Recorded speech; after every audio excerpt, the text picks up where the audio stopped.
I am preparing for competitive exam. तो होता क्या है कि एक स्टूडेंट के लाइफ में डिसिप्लिन बहुत इंपॉर्टेंट है वाइल यू आर प्रिपेयरिंग।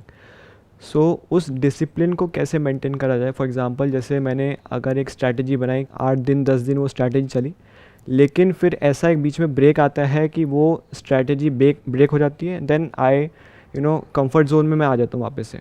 तो सर उस डिसिप्लिन को कैसे मेंटेन करके रखूँ for long period of time, so that I can be grow in my career. तो आपको क्लियर है कि आपको ये एग्जामिनेशन क्रैक करना है, जी सर। आपको ये भी क्लियर है कि उसके लिए डिसिप्लिन ज़रूरी है, बिल्कुल सर। फिर वो मेंटेन क्यों नहीं हो पा रहा है? आप बताइए उसके पीछे क्या रीज़न है?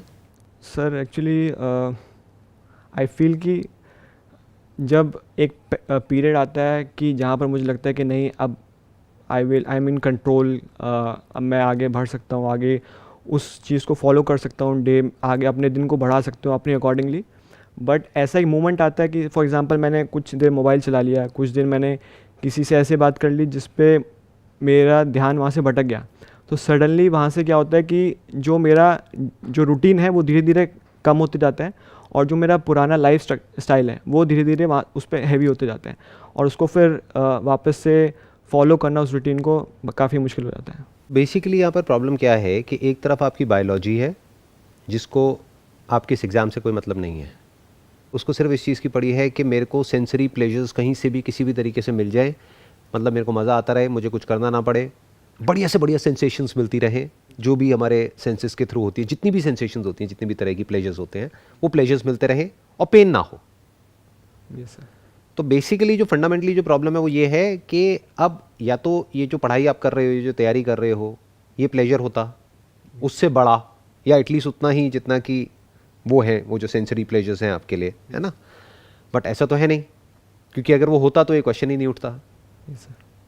वो आपके लिए पेन है, तभी तो वहाँ पे ध्यान को लगाना पड़ रहा है, यस और ध्यान अपने आप कहीं और लग रहा है।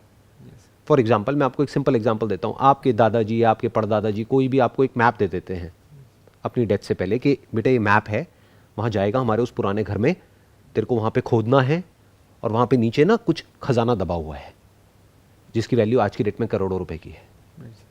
तो अब उसको खोदने में मानो 10 दिन लगने वाले हैं, और आप किसी और की हेल्प नहीं ले सकते, नहीं तो सबको पता लग जाएगा। तो अकेले आपको खोदना है अगले 10 दिन तक, या ये मान लो अगले 1 महीने तक। वो काम हो जाएगा या नहीं हो पाएगा? सर हो जाएगा। क्यों? क्योंकि आउटकम क्लियर है माइंड में कि 1 महीने बाद गारंटेड है कि मुझे ये मिल जाएगा। यस। अभी जो आप कर रहे हो वहां पे यही सर्टेन नहीं है कि आपका होगा या नहीं होगा। यस। एक रेस है जहां पे आप चाहे जितना मर्जी तेज भाग लो, बट अकेले आपसे कुछ नहीं होता, बाकियों पर भी डिपेंड करता है कि वो कितना तेज भाग रहे हैं। यस। अगर आपसे तेज भागने वाले बैठे हैं तो उनका हो जाएगा, आपका नहीं होगा। प्लस और बहुत सारे फैक्टर्स वहां पे प्ले करते हैं। उस मूवमेंट में जिस वक्त आप वो एग्जाम दे रहे हो, तब आपका थॉट प्रोसेस क्या है, आपका माइंडसेट क्या है, यू आर नॉट श्योर कि होगा या नहीं होगा, तो माइंड उस डायरेक्शन में काम ही नहीं कर रहा। माइंड क्या बोलेगा अपने आप को कि मैं इतना एफर्ट करता रहा हूं, पता नहीं होगा भी या नहीं होगा। Exactly sir. जैसे अभी मैंने खजाने वाली बात करी, तो मानो आपके दादाजी ने, परदादाजी ने आपको कोई नक्शा नहीं दिया है, ऐसे ही आपने कहानियां सुन ली हैं कहीं से कि ऐसे खोदते हैं ना हम कहीं जा करके किसी किले में, तो खजाना मिल जाता है, और आप खोदे चले जा रहे हो। कब तक खोदते रहोगे? सर गोल ही क्लियर नहीं है, कहाँ जाना है, क्या करना है। नहीं, गोल तो क्लियर है, क्योंकि आपने कहानियां सुनी है बहुत लोगों से कि ऐसे ऐसे कुछ महल होते हैं पुराने, उनके आसपास में पहले के ज़माने में क्या होता था, कुछ घर होते थे, वहाँ पे लोग ना अपने सोने के चांदी के सिक्के गाड़ के रखते थे। तो ये 4 घर हैं, अगर चारों को खोदोगे तो एक आध में से कहीं ना कहीं से कुछ ना कुछ मिल जाएगा। लेकिन कहानियाँ हैं, उसकी होने की प्रोबेबिलिटी बहुत कम है। हो सकता है, इम्पॉसिबल नहीं है, बट प्रोबेबिलिटी क्या है? May be 1%। 99% क्या है कि चारों को खोदोगे कुछ भी नहीं मिलेगा। तो अब क्या होगा? दोनों में कुछ फर्क है। जो पहली सिचुएशन मैंने जो पहला एग्जांपल दिया था कि दादाजी ने बताया और आप खोद रहे हो, और अब जब आपको पता ही नहीं है कि वहां से निकलेगा भी कुछ या नहीं निकलेगा, कुछ होगा भी या नहीं होगा 4 महीने बाद, दोनों में एफर्ट में कुछ फर्क है। सर फर्स्ट में आउटकम पता है आपको कि यहीं पर ही मैं खोदूंगा तो मुझे खजाना मिल जाएगा। सेकंड में मेरे को एफर्ट ज़्यादा लगाना पड़ेगा, और उसके बाद पता भी नहीं है कि मिलेगा कि नहीं मिलेगा। तो दोनों में ये फ़र्क है कि वहाँ पर श्योरिटी है आपको कि हाँ यहाँ पर होगा, मेरे को मिलेगा, बट वहाँ पर श्योरिटी कम है, या फिर 1% जो आपने कहा। वो कम है या बहुत कम है? बहुत कम है सर। कम में और बहुत कम में बड़ा फर्क होता है। Yes sir. कम मतलब क्या? 50-50 है। Yes sir. बट बहुत कम मतलब क्या, 1% सक्सेस 99% फेलियर। क्या ऐसे ही नहीं है आपके जो भी कॉम्पिटिटिव एग्जाम्स हैं उन सब में? सक्सेस की पॉसिबिलिटी क्या है? Sir 1 out of 1000, 2000, 10,000. Even worse than what I was talking about. Yes.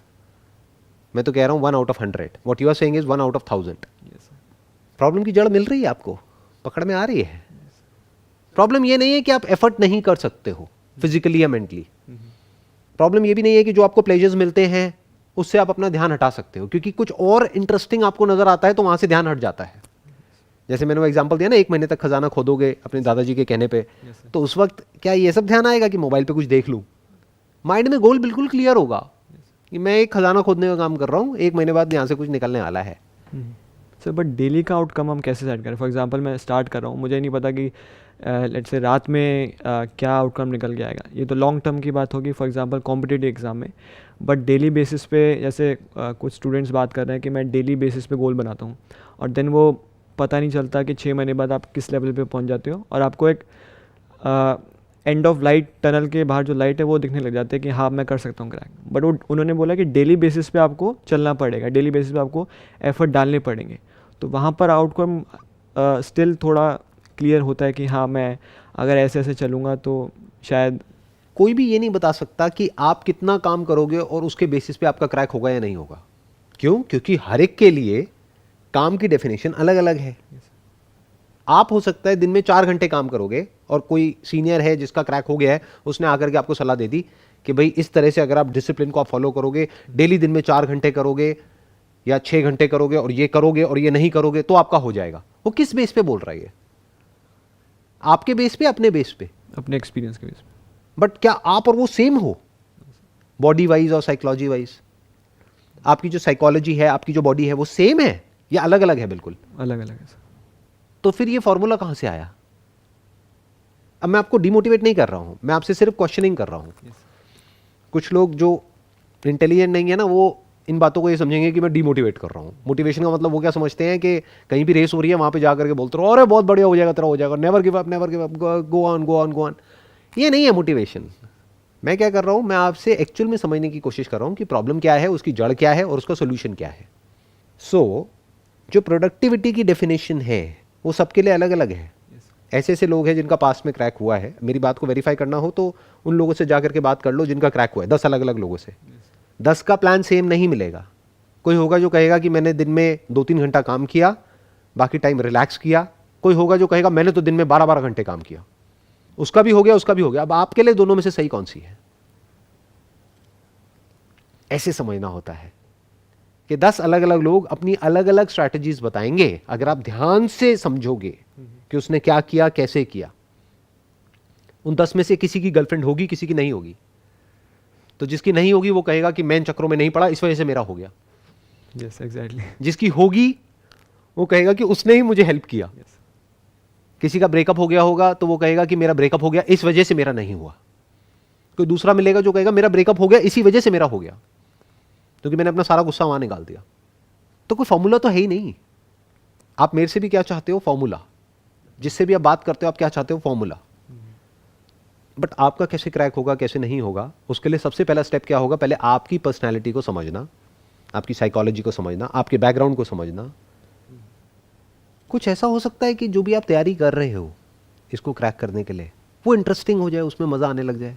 Sir I have tried many times actually. जो मैंने ये फॉलो करा था 10-15 दिन का, कि 15-20 डेज़ में पढ़ता हूँ, फिर देन ब्रेक हो जाता है। देन नेक्स्ट टाइम जब मैं प्लानिंग करता हूँ तो मेरा बेसिकली ये होता है कि जो पुरानी प्लानिंग है उससे थोड़ा सा डिफरेंट हो, बिकॉज अब फिर से उसी जोन में जाएंगे तो कहीं ना कहीं आपका जो माइंड कहेगा कि नहीं, आप 7 से 11 मैथ्स पढ़ते हो तो अब 7 से 11 थोड़ा कोई अदर सब्जेक्ट पढ़ो। इसमें मेन सब्जेक्ट्स कौन से हैं जिस पे आपको सबसे ज़्यादा ध्यान देना है? Basically mathematics. तो बेसिकली इसमें आप कह रहे हो कि जो एग्जामिनेशन आपको क्रैक करना है इसमें मैथमेटिक्स का बहुत बड़ा रोल है, सबसे बड़ा रोल उसी का है। जी सर। तो अब आपको क्या चाहिए कि किसी तरीके से उस सब्जेक्ट में आपको मज़ा आने लग जाए, उस सब्जेक्ट में इंटरेस्ट आ जाए। उससे ज़्यादा जितना कि आपको मोबाइल पे टाइम पास करने में आता है तो काम हो गया ना। Yes sir. ये है प्रॉब्लम की जड़। तो अब वो कैसे होगा? मैथमेटिक्स में इंटरेस्ट कैसे आएगा? जो भी मैथमेटिशियंस पास्ट में हुए हैं उनके बारे में पढ़ो ना। तो तो आपको पता लगेगा कि लोग कहाँ कहाँ तक गए हैं, किस किस लेवल तक गए हैं। उनकी बायोग्राफीज पढ़ो, कहानी तो है। yes, अगर कोई ऐसी कहानी आपके दिमाग में बैठ जाए जो कि आपके माइंड में कोई आइडल बन जाए कि मुझे भी इसी लेवल का मैथमेटिशियन बनना है, तो मान लेते हैं आप उस लेवल का नहीं बनोगे, बट एटलीस्ट इस लेवल का तो बन जाओगे कि वो एंट्रेंस क्रैक हो जाएगा, आपका काम हो जाएगा। yes, You must fall in love with mathematics. That is the solution of this problem, not discipline. Because if you are in love with mathematics, and even if the outcome is not clear, you are enjoying what you are doing. exactly, तो आपके 1-2 साल waste नहीं हुए, और कुछ नहीं तो 2 साल बाद आप एक बेटर मैथमेटिशियन बन गए जो थे 2 साल पहले। क्रैक नहीं भी हुआ तो नहीं भी हुआ तो कुछ मिल गया ना, आउटकम तो क्लियर हो गया। yes, तो अब इससे क्या हुआ, तीनों प्रॉब्लम सॉल्व हो गई। आपकी 3 प्रॉब्लम्स थी। एक थी कि जो काम आप कर रहे हो उसमें मज़ा नहीं है, तो मज़ा कैसे आएगा, मैंने आपको बताया। ऐसी कहानियाँ पढ़ो जिसको पढ़ करके, जिसके बारे में सुन करके वो इतनी इंस्पिरेशनल हो, उसमें कुछ ऐसा हो कि वो आपको अंदर से भगाए। उससे क्या हुआ, आपको अब वो करने में मज़ा आने लग गया। दूसरा, आउटकम को क्लियरली डिफाइन करो माइंड में। आउटकम मस्ट नॉट बी कि मेरा ये होना चाहिए, क्योंकि वो होना है ना होना आपके हाथ में नहीं है। तो आप क्या बोलो, हो गया तो बहुत बढ़िया है, मुझे ये करने में मज़ा आ रहा है। क्या करने में, मैथमेटिक्स सीखने में, और मैं ये करता रहूँगा अगले 1-2 साल तक। तो क्या बनूंगा मैं, या तो मैं एक बहुत अच्छा मैथमेटिशियन बन जाऊँगा, या मुझे जॉब मिल जाएगी।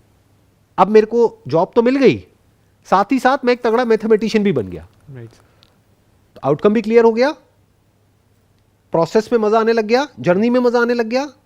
अगर ये 2 चीज़ें एक्चुअल में आप कर लेते हो, जैसे मैं बता रहा हूँ, लिख करके पेपर पे अपने माइंड में, आउटकम को भी क्लियर कर लेते हो, प्रॉपर्ली डिफाइन कर लेते हो कि ये मेरा गोल है अगले 2 साल बाद, आइदर अ ग्रेट मैथमेटिशियन और a public sector employee, I am okay with both the options. और 2 साल तक की जर्नी में मैं अपने ऊपर काम करूंगा और अपनी स्किल को बेटर करता चला जाऊंगा, अपनी नॉलेज को और बेटर करता चला जाऊंगा। सिर्फ वही नहीं सीखूंगा जो सिलेबस में, इसके अलावा भी सीखूंगा। Now you are following in love with the subject and the journey. तो जब ये होगा तो क्या होगा, अपने आप ही ध्यान जो छोटे मोटे प्लेजर्स हैं वहां से हट जाएगा। वो सब चलेंगे साथ साथ में, बट कम, ऐसा नहीं छूट जाएंगे, बट उतने ही होंगे जितने की होने चाहिए। प्यास लगी, पानी पिया, काम खत्म। भूख लगी, खाना खाया, काम खत्म। फिर वो सब चीजें भी बुरी नहीं है। क्यों? क्योंकि अगर आप इतना एफर्ट लगा रहे हो अपनी नॉलेज को बेटर करने में, तो आपको बीच बीच में रिलैक्सेशन भी तो चाहिए ना। तो वो सब एक रिलैक्सेशन का काम करेगा। फॉर एग्जाम्पल, आपने बहुत काम किया, बहुत पढ़ाई करी, ये करा वो करा। डिसिप्लिन का मतलब ये नहीं होता कि गधों की तरह बस लगे रहो। उसका मतलब क्या है कि आपने 2, 4, 5 घंटे में आपने क्या अचीव किया है। right, तो आपको ये समझ आया कि अच्छा मैं यहाँ था 3 घंटे पहले, अब मैं यहाँ आ गया हूँ। अब मेरी जो ब्रेन है, मेरी जो बॉडी है, वो रिलैक्सेशन मांग रही है। Let me go out and watch a movie. तो अपने आप को रिवॉर्ड दिया आपने तब जब एक्चुअल में कुछ अचीव किया। This is actual discipline. क्योंकि अगर इस तरीके से आप आगे बढ़ते हो ना लाइफ में, तो लाइफ में भी बहुत आगे जाओगे। नहीं तो होगा क्या, जैसे सब आगे बढ़ते हैं उस तरीके से अगर आप कहीं पहुंच भी गए, अगर आपको कोई जॉब मिल भी गई, तब भी उसके बाद कुछ चेंज नहीं होने वाला है लाइफ में, बल्कि लाइफ और बुरी हो जाएगी। क्यों? क्योंकि अभी तो फिर भी एक गोल है उसके बाद तो कोई गोल ही नहीं बचा। मैं क्या कह रहा हूं, या तो जो काम कर रहे हो वही करते रहो, बट पैशन के साथ करो, या इस काम को छोड़ो, कोई ऐसा काम करो जिसमें आपका पैशन हो। इन दोनों के अलावा अगर आप कोई तीसरा रास्ता पकड़ रहे हो, that is not worth it. तीसरे रास्ते में क्या है कि ऐसा काम कर रहे हैं जो करना पसंद नहीं है, लेकिन जो मिलेगा वो बड़ा पसंद है। तो अगर वो मिल गया तब भी फंस गए, नहीं मिला तब भी फंस गए। मिल गया तो प्लेजर्स में इंडल्ज हो जाओगे, और नहीं मिला तो रोते ही रहोगे, मैं फेल हो गया, मैं फेल हो गया। घर वाले भी सुनाते रहेंगे जिंदगी भर, खुद भी अपने आप को सुनाते रहोगे, एज अ लूजर अपने आप को देखोगे। तो जिस रास्ते की मैं बात कर रहा हूं उसमें आपका फायदा ही फायदा है, नुकसान है ही नहीं। right, now I hope you got the answer. right, yes, अब क्लियर कट आंसर मिल गया Yes. है ना। क्योंकि मैं आपको ये नहीं बता रहा कि आप क्या करो क्या ना करो, और कैसे करो और कैसे ना करो, वो आपका डिपार्टमेंट है। मैं सिर्फ आपको ये बता रहा हूं कि एग्जैक्टली डीपली अगर आप प्रॉब्लम को समझोगे तो ये प्रॉब्लम है और ये उसका सोल्यूशन है। अब उसको कैसे निकालना है, या वो करना है, कुछ और करना है, ये सब कॉल आपकी है, वो आपका डिपार्टमेंट है, मेरा नहीं है। तो जो भी लोग देख रहे हैं, आई एम श्योर अगर वो भी डीपली समझ पाए हैं कि मैं क्या बोल रहा हूँ, किस लेवल से बोल रहा हूँ, और आप भी अगर समझ पाए हो, तो आई एम श्योर कि अब आप बहुत क्लियरली चीज़ों को देख सकते हो। और बड़ी आसानी से सॉल्यूशंस निकाल सकते हो अपनी प्रॉब्लम्स के. Wish you all the best thank you sir, thank you so much. may God bless you.